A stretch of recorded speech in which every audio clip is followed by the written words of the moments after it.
ऐसा इमेजिंग करो, आप किसी भी इंडियन सिटी के एक स्ट्रीट कॉर्नर पर खड़े हो। आपको क्या दिखता है? व्हीकल्स का एक वाइब्रेंट, कैओटिक, फिर भी किसी तरह अनऑर्गेनाइज्ड डांस।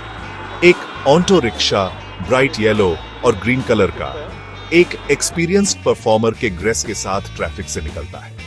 हॉर्न्स की एक सिम्फनी बजती है, गुस्से में नहीं बल्कि कम्युनिकेशन के एक फॉर्म की तरह। रोड पर हर कोई इसे समझता है। 4 लोगों की एक फैमिली एक ही स्कूटर पर तेजी से निकल जाती है। एक कॉमन नजारा जो हमारी रिसोर्सफुलनेस के बारे में बहुत कुछ कहता है। अचानक एक गाय जिसे पवित्र माना जाता है और इस कोमोशन से बेअसर मल्टी लेन रोड पर आराम से टहलने का फैसला करती है, जिससे सिम्फनी कुछ देर के लिए रुक जाती है। यह सिर्फ ट्रैफिक नहीं है, यह एक कल्चरल फेनोमेनन है। यह ह्यूमन अडेप्टेबिलिटी का एक टेस्टामेंट है, जहां अनरिटन रूल्स और इंस्टिंक्ट अक्सर डामर पर बनी पेंटेड लाइन से ज्यादा इंपॉर्टेंस रखते हैं। और इस दुनिया में हम एक ऐसी कार लाते हैं जिसमें कोई ड्राइवर नहीं है, एक ऐसी मशीन जो कोड और एल्गोरिदम पर चलती है। यह अल्टीमेट टेस्ट है।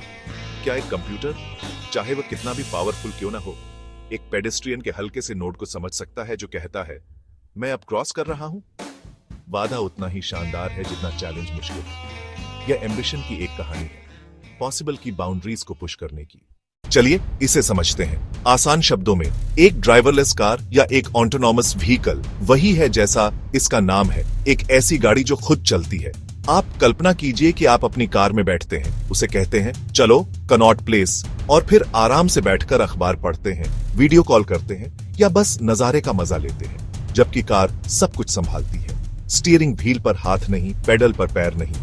इस क्रांति के दिल में एक पावरफुल कॉन्सेप्ट है, आर्टिफिशियल इंटेलिजेंस या एआई। एआई को कार का दिमाग समझो।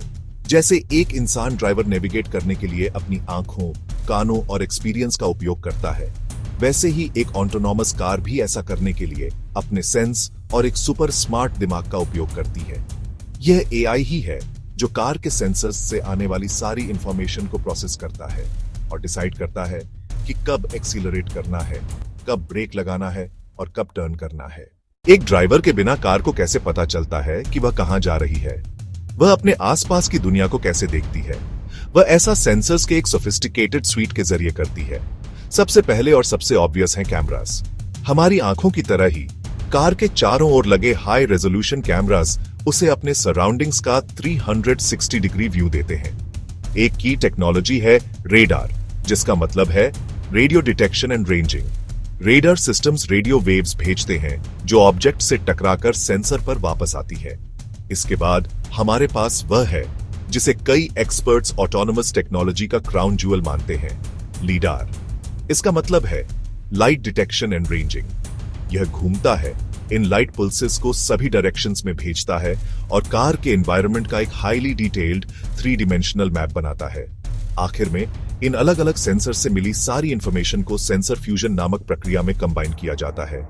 एई ब्रेन डेटा के इन अलग अलग स्ट्रीम्स को लेता है और उन्हें एक साथ जोड़कर दुनिया की एक सिंगल, यूनिफाइड और हाईली एक्यूरेट पिक्चर बनाता है। तो कार के पास अपनी सेंसेस है, पर वो सोचती कैसे है? ये वो जगह है जहां असली जादू एआई का जादू होता है। एआई नेविगेशन सिस्टम कुछ साफ स्टेप्स में काम करता है। पहला स्टेप है परसेप्शन। एआई कैमरा, रडार और लिडार से सारा डेटा लेता है और उसे समझने की कोशिश करता है। वो कहता है वो एक बस है, वो 20 मीटर आगे है और 30 किलोमीटर प्रति घंटे की रफ्तार से चल रही है। अगला स्टेप लोकलाइजेशन है। आपके फोन का जीपीएस आपको बता सकता है कि आप किस स्ट्रीट पर हैं, लेकिन एक ड्राइवरलेस कार के लिए वो बिल्कुल भी काफी नहीं है। उसे सेंटीमीटर तक अपनी पोजीशन जानने की जरूरत है। अब आता है सबसे क्रिटिकल स्टेप, डिसीजन मेकिंग और पाथ प्लानिंग। वो एक सेकंड के कुछ हिस्से में लाखों पॉसिबल ट्रैजेक्टरीज कैलकुलेट करता है और सबसे सेफ और सबसे एफिशिएंट को चुनता है। अगर आगे एक कार अचानक ब्रेक लगाती है तो एआई तुरंत स्लो होने या लेन बदलने के लिए एक नया पार्ट प्लान करता है। अगर उसे रोड पार करती हुई एक गाय दिखती है तो वो गाय के पॉसिबल पार्ट को कैलकुलेट करेगी। फाइनल स्टेप है कंट्रोल। एक बार जब एआई ने तय कर लिया कि क्या करना है तो उसे प्लान को एग्जीक्यूट करना होता है। वो कार के मैकेनिकल सिस्टम्स को सटीक कमांड्स भेजता है। एक पूरी तरह से ड्राइवरलेस कार तक का सफर एक छलांग नहीं है, यह एक धीरे धीरे होने वाला बदलाव है। एक्सपर्ट्स ने इस सफर को ऑटोमेशन के 5 अलग अलग लेवल्स में बांटा है। Level 1 driver assistance. इस लेवल पर कार ड्राइवर की एक समय में एक खास काम में मदद कर सकती है। एक common example adaptive cruise control है। Level 2 partial automation. लेवल 2 पर कार स्टीयरिंग और एक्सीलरेशन या ब्रेकिंग दोनों को एक साथ कंट्रोल कर सकती है, लेकिन केवल कुछ कंडीशंस में। Level 3 conditional automation. इस लेवल पर कार खास एनवायरनमेंट्स में ड्राइविंग के ज्यादातर पहलुओं को मैनेज कर सकती है, जिससे ड्राइवर सेफ्टी से अपनी आंखें सड़क से हटा सकता है। Level 4 high automation. लेवल 4 वह जगह है जहां कार सच में सेल्फ ड्राइविंग है, लेकिन केवल एक खास जियोग्राफिकली डिफाइन किए गए एरिया के भीतर। आखिर में लेवल 5 अल्टीमेट गोल है, एक ऐसी कार जो किसी भी कंडीशन में बिना किसी ह्यूमन इंटरवेंशन के कहीं भी खुद ड्राइव कर सकती है। हमारी सड़कों पर ड्राइवरलेस कारों का आइडिया शायद दूर की कौड़ी लगे, लेकिन इसके फायदे बहुत ज्यादा हैं। सबसे मजबूत दलील सेफ्टी है। सरकारी रिपोर्ट्स के मुताबिक हर साल हमारी सड़कों पर 1.5 लाख से ज्यादा जानें चली जाती हैं। इनमें से ज्यादातर एक्सीडेंट्स ह्यूमन एरर की वजह से होते हैं। दूसरी ओर एक ऑटोनॉमस कार न तो कभी थकती है, न कभी फोन कॉल से डिस्ट्रैक्ट होती है और न ही नशे में गाड़ी चलाती है। हजारों जानें बचाने की क्षमता शायद इस टेक्नोलॉजी को अपनाने का सबसे ताकतवर कारण है। सेफ्टी के अलावा एफिशिएंसी का भी वादा है। ऑटोनॉमस गाड़ियां एक दूसरे से कम्युनिकेट कर सकती हैं। यह उन्हें कोऑर्डिनेटेड प्लेटून्स में करीब से यात्रा करने की इजाजत देता है। फिर एक्सेसिबिलिटी और इंक्लूजन का अविश्वसनीय फायदा है। ड्राइवरलेस कारें उन्हें नई आजादी और इंडिपेंडेंस दे सकती है। आखिर में क्वालिटी ऑफ लाइफ के बारे में सोचिए। एक पूरी तरह से ऑटोनॉमस कार के साथ वह समय आपको वापस मिल जाता है। आप काम कर सकते हैं, पढ़ सकते हैं या यहां तक कि एक झपकी भी ले सकते हैं। जबकि फ्यूचर ब्राइट दिख रहा है, वहां तक पहुंचने की रोड खासकर इंडिया में कुछ बहुत रियल और बहुत बड़े गड्ढों से भरी है। सबसे बड़ा चैलेंज बिना किसी डाउट के हमारा ट्रैफिक ही है। गाड़ियां बिना वार्निंग के एक दूसरे को कट करती हैं, लेन डिसिप्लिन अक्सर होता ही नहीं और आपको रोड पैदल चलने वालों से लेकर जानवरों तक हर किसी के साथ शेयर करनी पड़ती है। परफेक्टली मार्क्ड हाईवे पर ट्रेन की गई एआई चांदनी चौक में पूरी तरह से मेल्टडाउन हो जाएगी। एक और मेजर हर्डल हमारा इंफ्रास्ट्रक्चर है। इंडिया के कई हिस्सों में लेन मार्किंग फीकी या पूरी तरह से गायब हो सकती है। ट्रैफिक साइन पेड़ों या बिलबोर्ड से ढके हो सकते हैं। फिर हमें एलिमेंट्स को कंसीडर करना होगा। अंधा कर देने वाली मानसून की बारिश से उत्तर में घनी सर्दियों की कोहरे तक, हमारा वेदर कार के सेंसर के लिए एक बहुत बड़ा चैलेंज पैदा करता है। फाइनली लीगल और रेगुलेटरी इश्यूज का वेब है। अगर ड्राइवरलेस कार का एक्सीडेंट होता है तो कौन जिम्मेदार है? हमें ऑटोनॉमस व्हीकल को एड्रेस करने के लिए एक पूरा नया लीगल फ्रेमवर्क चाहिए। इतनी सारी चुनौतियों के बावजूद इंडिया में ऑटोनॉमस फ्यूचर की जर्नी शुरू हो चुकी है। आईआईटी खड़गपुर, कानपुर और बॉम्बे जैसे इंस्टीट्यूट्स के रिसर्चर्स इंडियन कंडीशंस के हिसाब से ऑटोनॉमस व्हीकल टेक्नोलॉजी डेवलप करने पर एक्टिवली काम कर रहे हैं।